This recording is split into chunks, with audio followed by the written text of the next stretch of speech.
అందరికీ నమస్కారం. సితార్ ఎంటర్టైన్మెంట్స్ మన డాకు మహారాజ్ యొక్క విజయోత్సవ సభకు సెలబ్రేషన్స్కి పిచ్చేసిన పాత్రికేయ సోదరులందరికీ ప్రింట్ అండ్ ఎలక్ట్రానిక్ మీడియా వారికి నా హృదయపూర్వక కళాభివందనాలు తెలియజేసుకుంటున్నాను. అందరూ వాళ్ళ అనుభవాలు చెప్పారు. ఈ సినిమా మొదట కొబ్బరికాయ కుట్టిన దగ్గర నుంచి కూడా జరిగిన వింతల గురించి.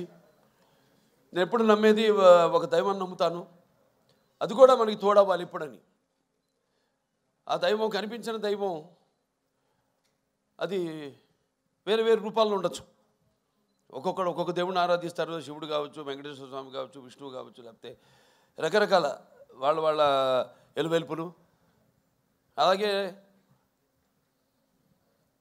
తల్లిదండ్రులు, నా తల్లిదండ్రులు వాళ్ళ యొక్క ఆశీర్వాదం, అలాగే కళాంబ తల్లి యొక్క ఆశీర్వాదం, ఇవన్నీ కలగలిపితే ఒక డాకు మహారాజ్. ముఖ్యంగా ఎన్నో సినిమాలు చేశాను. సరే, దాంట్లో వరుసగా ఇది 4వ సినిమా విజయం సాధించింది. మొదటి సినిమా ఏమో ఒక పరీక్ష అఖండ చేసేటప్పుడు, అదేమో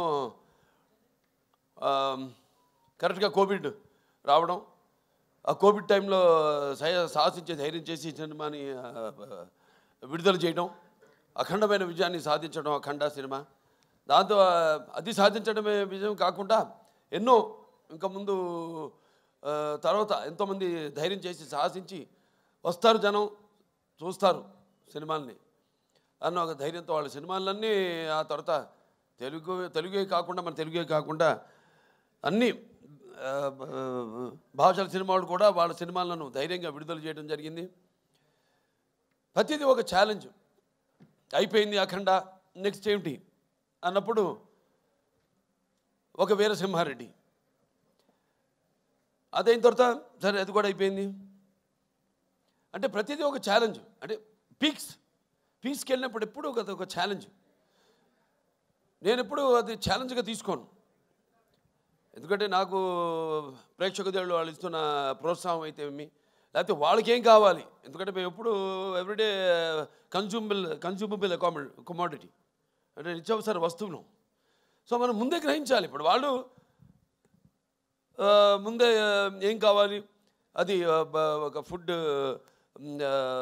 విషయంలో కావచ్చు, లేకపోతే రకరకాల ఏమేమైతే ఉన్నాయో వాటిల్లో వాళ్ళు సర్వే చేసి, సో దాని తర్వాత వాటిని మార్కెట్లోకి తీసుకురావడం, ప్రమోట్ చేయడం. దాని తర్వాత అలాగే ఈ సినిమా కూడా, ఎందుకంటే ఈ సినిమా అనేది మనిషి ఒక ఈ దినచర్యల్లో అంటే సతమవుతూ అన్న పానీయాలు అనే అవసరాలతో పాటు ఈ సినిమాను కూడా ఎంచుకున్నాడు. కాబట్టి ఆ సినిమా ఎలా ఉండాలి, ప్రేక్షకులు ఎటువంటి సినిమాని మనం అందించాలి అన్నది ఆలోచించుకోవలసిన విషయం. ఇండస్ట్రీలో నిర్మాతలు అయితేనేమి, దర్శకులు అయితేనేమి, లేకపోతే మా నటీనటులు అయితేనేమి. అటువంటిది దాని తర్వాత ఒక నేలకొండ భగవంత్ కేసరి అదయింది. దాని తర్వాత ఏమిటి అన్నది స్టార్ట్ అయినప్పుడు ఈ డాకు మహారాజ్ సినిమా అంటే కథ నీటి గురించి.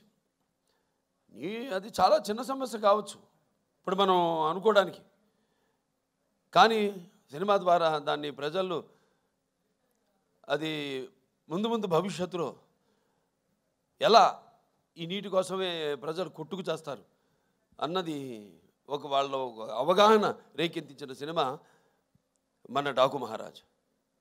టైటిల్ దగ్గర నుంచి కూడా ఒక ఛాలెంజ్.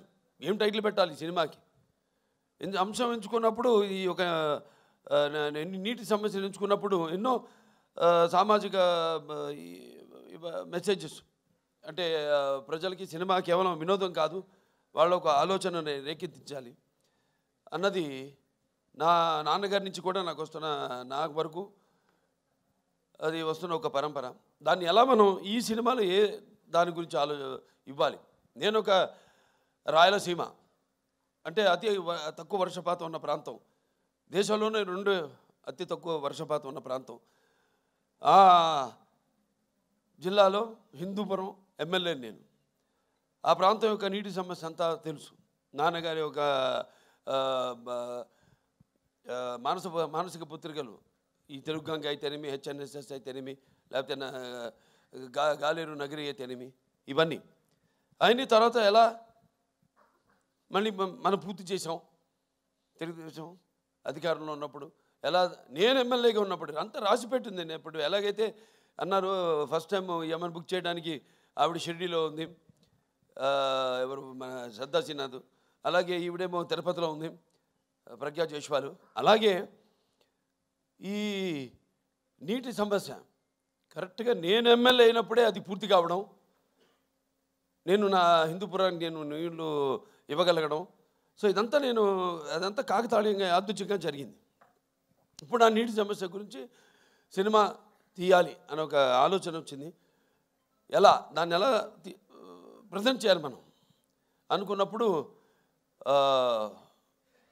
రాజస్థాన్ ఎక్కడైతే ఏముంది, ఇక్కడ మన తెలుగు వాళ్ళు గొప్పతనం చాటుకుంటూ అక్కడ రాజస్థాన్లో కూడా మళ్ళీ మనం వాళ్ళు దుక్కు దున్ని నీరు పోసి నారు పెట్టి అలాగే కోత కోసి ఎలా చేయగలుగుతాం, అక్కడ కూడా మన ఒక ఇంజనీర్, ఒక సామాన్య ఇంజనీర్, ఒక తెలుగువాడు వెళ్ళి ఎలా చేయగలుగుతాడు. చేసాం మనం ఇక్కడ సృష్టికి ప్రతి సృష్టి చేసాం. ఎలాగైతే మన రాయలసీమ గురించి చెప్పాను, మన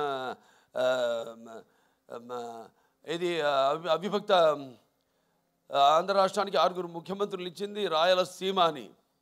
సో అది పెట్టుకుని మైండ్లో సమస్య చిన్నదే కావచ్చు, కానీ రాష్ట్రాలు వాళ్ళ నీళ్ళ కోసం కొట్టుకుంటున్నాయి.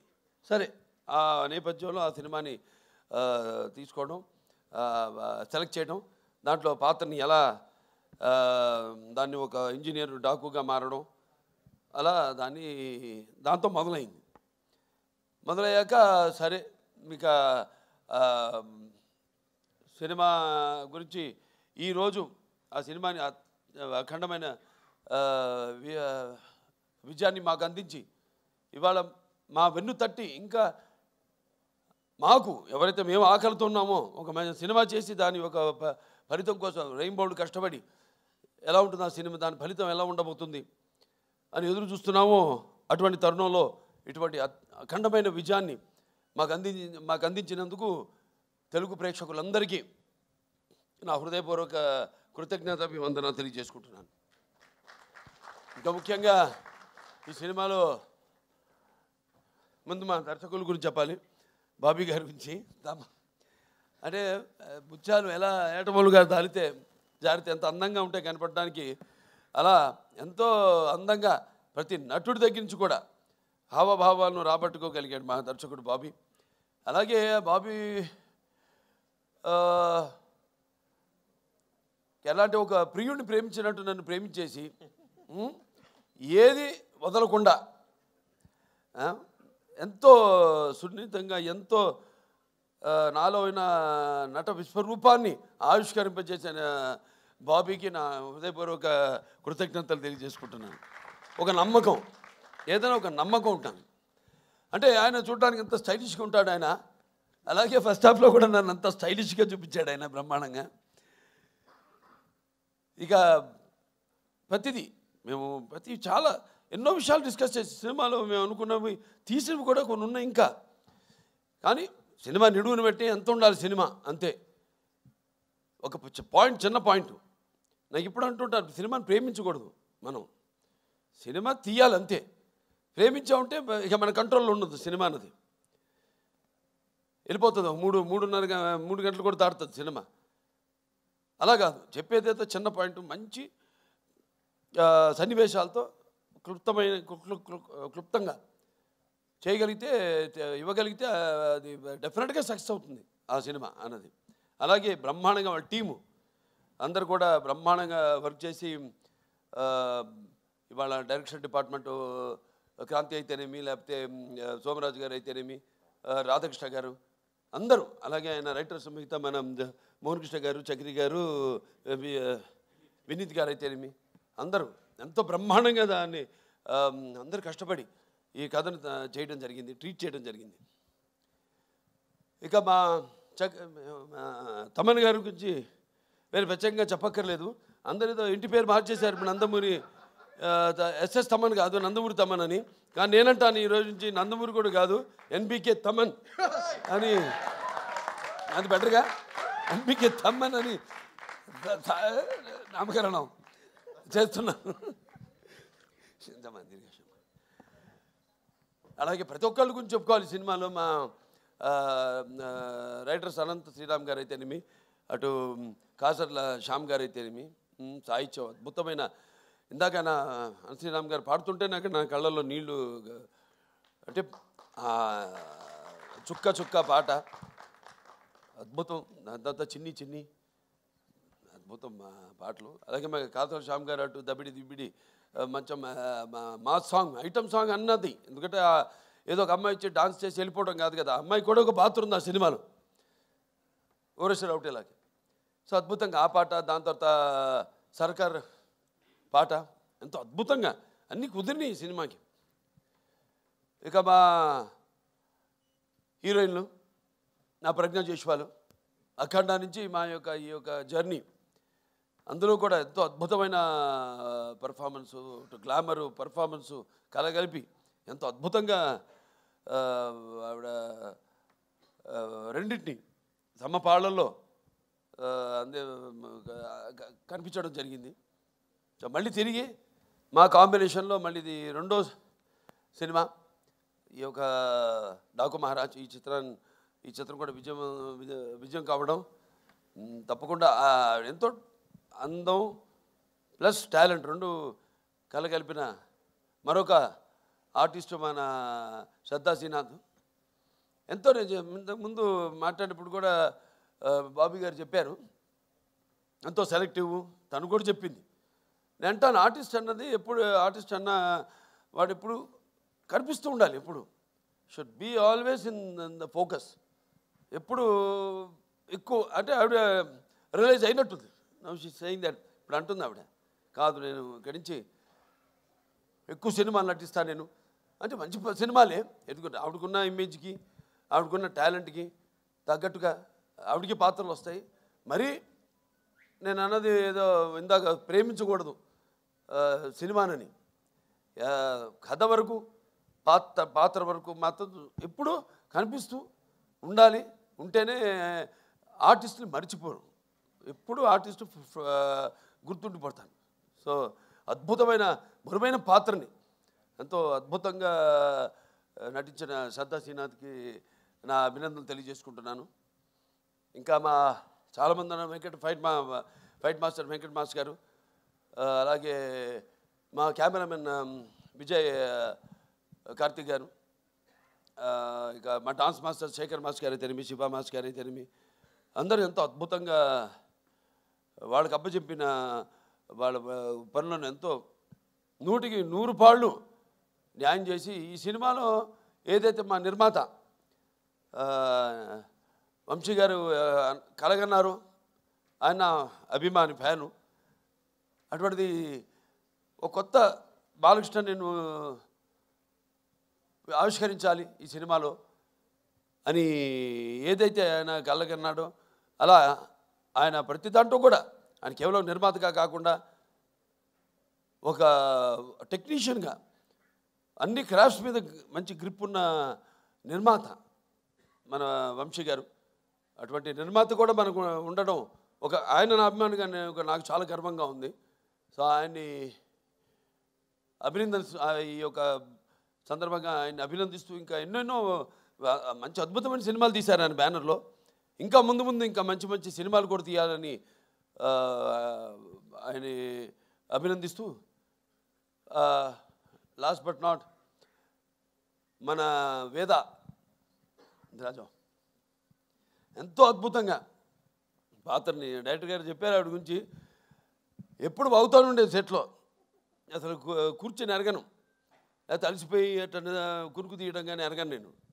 ఎప్పుడు ఎంతో అటు విన్నట్టే అటు ఇటు చూసుకుంటూ, మళ్ళీ చెప్పినట్టు డైరెక్టర్ గారు కెమెరా ఆన్ అనగానే అది ఏమిందో ఏమి ఎప్పుడు చూసిందో తెలియదు కానీ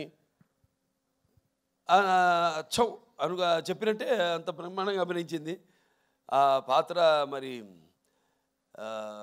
ఫస్ట్ హాఫ్లో అద్భుతంగా అసలు ఆ డైలాగ్స్ ఏదైతే బండి డ్రైవర్గా సెలెక్ట్ చేయడానికి నన్ను బండి తోలమంటుందో బండి వెనక్కి రివర్స్ తోలుతుంది, దాన్ని బండిని ఆపగానే నేను ఆపనలేదు కదా ఎందుకు ఆపామంటే వెనకాల పూల కుండీలు ఉన్నాయమ్మా దిగి వెళ్ళి చూస్తే అప్పుడు అంటాను వాటిలో కూడా పూల చెట్లకు కూడా ప్రాణం ఉంటుంది కదమ్మా అనగానే ఒకసారి ఆ పక్కన ఎవరైనా మగరాన్న ఆయన వెంటనే ఎంత అంటే ఎంతమంది వచ్చాడు ఇక్కడికి అనేది ఎంతో అద్భుతంగా ప్రతిదీ ఎంతో బాగా నటించేది పాప. మంచి భవిష్యత్తు ఉంది. ఫస్ట్ స్టడీ వెల్, ముందు पढ़ना भी, उसके साथ बाद में धीरे धीरे యాక్టింగ్ करना. సరే మన సినిమాకి వస్తే చాలామంది అనుకుంటారు పాత్ర గురించి. ఇప్పుడు పాత్రలు పరకాయ ప్రవేశం అంటే పాత్ర సినిమా కథను ఓకే చేసి ఆ పాత్రకు వెళ్ళే వరకు నాకు తెలీదు. అంటే నేను నా వాచకం నా ఆంగికం కానీ నా ఆహార్యం కానీ ఎలా ఉంటుందో నాకు ఐడియా లేదు, ఉండదు. ప్రతి పాత్రకు ఒకటే చేస్తాను నేను. కాకపోతే ఒక్కసారి ఆ పాత్రలోకి వెళ్ళినప్పుడు ఆ పాత్ర నన్ను ఆ పరకాయ ప్రవేశం చేసినప్పుడు అంటే నేను ఎప్పుడు చెప్తుంటాను ఒక యాక్టింగ్ అంటే కేవలం అరవడం నవ్వడము ఒక తృప్తి పరిచే ఒక అరుపు ఒక డైలాగ్ అరవడము కాదు. పాత్ర అంటే ఒక పరకాయ ప్రవేశం ఇంకో పాత్రలోకి. ఏ పాత్ర అనుభవాలు అయితే ఆ పాత్రకు ఆత్మ అనుభవాలు అయితే మనము అనుభవించలేదో ఆ పాత్రలోకి వెళ్ళిపోవడం. సో అది నాకు ఒక గొప్ప వరంగా భావిస్తున్నాను మా నాన్నగారి తొరత. అలాగే చాలామంది అంటుంటారు అంటే ఈ సినిమా మొదలైంది కూడా ఈ సప్త సముద్రాలు వాటి గురించి చర్చించుకుంటూ ఎన్నో చర్చించుకున్నాం సరదాగా. ఇక చర్చించుకోవడానికి ఉంది సబ్జెక్ట్ ఇంత అనుకుంటాం, దాన్ని కుదిస్తాం మళ్ళీ. నేను చెప్పినట్టు 2.5 గంటలు అంటే మనకి ఎలా ఉన్నాయి లవణ సముద్రం అయితేనేమి, ఇచ్చు సముద్రం అయితేనేమి, లేకపోతే సర్ప సముద్రం అయితేనేమి, దతి సముద్రం అయితేనేమి, క్షర సముద్రం అయితేనేమి, లేకపోతే శుద్ధ సముద్రం అయితేనేమి, ఇలా మన దాంట్లో కూడా మన శరీరంలో కూడా 7 సముద్రాల నుంచి మొదలైంది. మన ప్రపంచంలో కూడా 7 సముద్రాలు ఉన్నాయి. ఎలా ఏం చేద్దాం ఈ నీళ్ళ గురించి ఎన్నో డిస్కషన్స్ చేసాం. వాటర్ గురించి ఒక సీన్ కూడా తీసేసాం నిడువు ఎక్కువైందని. దాంట్లో మన గురించి చెప్పుకుంటాం. ఏది మన సార్ ఆర్థర్ కాటన్ ధర ఒక్కడే గోదావరి దగ్గర ధవళేశ్వరం ఆనకట్ట కట్టించాడు. అలాగే ఈ యొక్క ఏదైతే పట్టిసీమ ద్వారా సముద్రంలో వృధాగా కలిసిపోతున్న నీళ్లను మళ్లించి అతి తక్కువ వర్షపాతం ఉన్న ప్రాంతాలకి, కరువు కాటకాలు విలయతాండవాడుతున్న ప్రాంతాలకి నీళ్ళు ఇచ్చిన చరిత్ర మంది అని ఇలా ఎన్నో అన్నీ అంటే ఒక మన తెలుగువాడు గొప్పతనం. ఇవాళ ఇక్కడే కాదు ఎక్కడికి వెళ్ళినా అంతా మన తెలుగువాడు ఉన్నారు ప్రపంచంలో. అటు అమెరికా వెళ్ళినా ఇటు ఆస్ట్రేలియా వెళ్ళినా. అందుకే ఈయన చెప్పినట్టు తమన్ గారు చెప్పినట్టు సినిమా అక్కడ అమెరికా అయితేనే, ఇటు ఆస్ట్రేలియా అయితేనేమి, ఇటు ఇంగ్లాండ్ అయితేనేమి, ఇటు అక్కడ ఆఫ్రికా అయితేనేమి, ఎక్కడెక్కడ మన ప్రవాస తెలుగు వాళ్ళు ఉన్నారో అక్కడ వాళ్ళే కాకుండా ఇవాళ మన తెలుగు సినిమా ఏ రేంజ్కి వెళ్ళిందంటే ఇవాళ అవతల వాళ్ళు అంటే ఆ దేశస్తులు కూడా సినిమాను చూసి మన సినిమాను చూసి ప్రశంసించే స్థాయికి మన తెలుగు చలనచిత్ర పరిశ్రమ ఎదిగిందంటే మరి మనం ఎంతోమంది దానికి మన గొప్పలే మనం ఎక్కువ చెప్పుకోము. సో కాబట్టి ప్రేయర్లో అప్రస్తుతం ఇక్కడ. ఎందుకంటే నా వరకు నేను నా గురించి ఆలోచించుకుంటుంటాను. నా వరకు నేను ఎంత బాగుండాలి అంత అన్నది ఒక స్వార్థం అయితే తమ్మన్ గారు చెప్పారు చాలా వివరంగా. ఇవాళ ప్రపంచం ఎలా ఉందో, ఎంత గుర్తుంచుకుపోతుంటో అంత క్లిష్టంగా తయారవుతుంది ఈ ప్రపంచం. ఇవాళ నీళ్ళ గురించి తీసామంటే నీళ్ళే ఇవాళ అక్కడ చైనా అయితేనేమి, గాజెస్ అయితేనేమి, లేకపోతే ఇవాళ బ్రహ్మపుత్రం మీద రేపు ఆనకట్ట కట్టాలి వాళ్ళు అనుకోవడం అయితేనేమి, రేపు అబ్దుల్ కలాం గారు చెప్పినట్టు ముందు జరగబోయేది వెపన్స్తో కాదు యుద్ధాలు, వాటర్ వార్స్ జరుగుతాయని ఆయన యుఎన్ఓలో ఆయన ప్రసంగంలో చెప్పడం జరిగింది అబ్దుల్ కలాం గారు. అలా ఎన్నో చూసుకుంటే నా వరకు నా రికార్డ్స్ అన్నీ అన్స్టాపబుల్, నా కలెక్షన్స్ అన్నీ అన్స్టాపబుల్, నా అవార్డ్స్ అన్నీ అన్స్టాపబుల్, నా రివార్డ్స్ అన్నీ అన్స్టాపబుల్. వీటికి ముఖ్యంగా నా తెలుగు ప్రజానికానికి అలాగే నా అభిమానులందరూ కూడా నా కృతజ్ఞతలు తెలియజేసుకుంటున్నాను. ఎందుకంటే మనం ఇచ్చిన దాన్ని ఆదరించి కొత్తదనాన్ని ఎప్పుడు ఆస్వాదిస్తారు మన తెలుగు వాళ్ళు అన్నదానికి ఒక నిదర్శనం. అంటే నాకేంటంటే సినిమా అంటే ఒక భాషా భేదం కానీ, లేకపోతే ఒక ఆడమ్మగా తేడా కానీ, లేకపోతే దానికి దారిద్రది తారతమ్యములు కానీ, పండిత పామరాది పట్టుబిడుపులు కానీ, దురభిమానులనే అడ్డుకోడలు ఉండవన్నది నాకు నమ్మకం. అటువంటిది మంచి సినిమాని ఈరోజు ఒక మన డాకు మహారాజ్ని అందరూ ప్రేక్షకులందరూ ఆదరించారంటే మరి మన వాళ్ళ తత్వం, వాళ్ళ నేచర్ ఏంటో అంటే ఒకసారి నేను అన్నట్టు మంచి తీస్తే ఏదైనా వాళ్ళు స్వీకరిస్తారు, బ్రహ్మరథం పడతారు అన్న దానికి ఇవాళ ఈ డాకు మహారాజ్ సక్సెస్ ఒక పెద్ద ఉదాహరణ. సో వాళ్ళందరూ కూడా నా తెలుగు ప్రేక్షక దేవుళ్లకు అభిమానులకు అందరికీ నా కృతజ్ఞతలు తెలియజేసుకుంటూ, అలాగే ఈ సినిమా ఒక సక్సెస్ ఫంక్షన్ అనంతపూర్లో చేద్దామని అనుకున్నప్పుడు ఆ క్రితం ముందు రోజు ఒక అనుకోని సంఘటన జరగడం, దాంతో మళ్ళీ దాన్ని క్యాన్సిల్ చేయడం, ఎంతో వ్యయప్రయాసాలు కూర్చి అభిమానులు అక్కడ మా టీంని స్వాగతం పలకడానికి ఎన్నో ఏర్పాట్లు చేసుకున్నారు వాళ్ళంతా. అటువంటిది క్యాన్సిల్ అయింది, వెళ్ళలేకపోయాం. రేపు 22 వచ్చే 22 అంటే బుధవారం అక్కడ అనంతపూర్ వాళ్ళ సమక్షంలోనే అనంతపూర్ అభిమానులు అక్కడ మా ప్రజల యొక్క సమక్షంలో రేపు ఈ యొక్క డాకు మహారాజ్ యొక్క విజయోత్సవ పండుగను అక్కడ జరుపుకోబోతున్నాం అని చెప్పుకోవడానికి ఎంతో సంతోషంగా ఉంది. సో చాలా మరొకసారి అందరికీ నా ధన్యవాదాలు తెలియజేసుకుంటున్నాను. ఇక ముఖ్యంగా పాత్రికేయ సోదరులందరికీ, ప్రింట్ అండ్ ఎలక్ట్రానిక్ మీడియా వారందరూ కూడా ఒక మంచి సినిమాని ఇచ్చినందుకు మంచి రివ్యూస్ ఇచ్చి దాన్ని ప్రచారకర్తలుగా ఇప్పుడు ఏదైనా ఉంటుంది, ఒక ప్రభుత్వం ఒకటి అనుకుంటే దాన్ని మరి ప్రజల్లోకి తీసుకెళ్ళేది ఎవరంటే కింద బ్యూరోక్రాట్స్, దాన్ని ఇన్కార్పొరేట్ చేయడం.